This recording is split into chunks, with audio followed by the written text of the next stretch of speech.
პენეკრიტი ეს არის მშრალი ნარევი, სტატიკური ბზარების, ნაკერების, გადამებისა და ბეტონის კონსტრუქციაში კომუნიკაციის შეყვანის ადგილების საიმედო ჰიდროიზოლაციისთვის.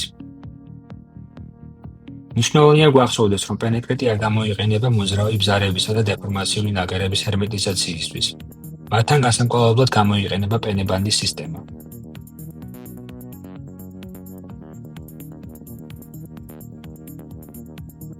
დავიწყოთ ბეტონის კონსტრუქციის მომზადებით. საჭიროა ყველა ბზარის ნაკერისა და გადაბის ადგილის გაგანიერება.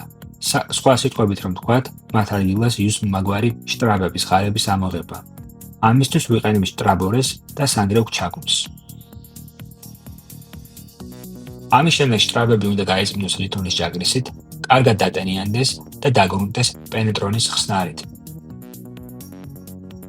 ახლა მოვამზადოთ პენეკრიტის ნარევი. შრალ მასას ვუმატებთ წყალს და ვუღებთ 1-2 წუთის განმავლობაში ხელით ან დაბალბრუნიანი დრელით. შედეგად უნდა მივიღოთ სქელი პლასტინისებური მასა. გახსოვდეთ, ხსნარი უნდა გამოიყენოთ 30 წუთის განმავლობაში. მუშაობის პროცესში მასა რეგულარულად უნდა მოუღრიოთ, თუმცა მასში წყლის დამატება კატეგორიულად აკრძალულია.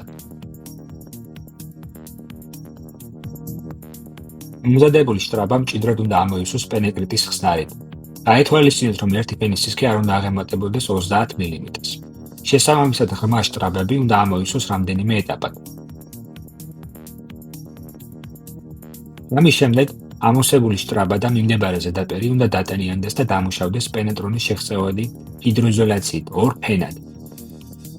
და ბოლოს, უზრუნველყავით სათანადო მოვლა, დაიცავთ ზედაპირი მექანიკური დაზიანებისა და ყინვისგან 3 დღის განმავლობაში და აუცილებლად დაატენიანეთ.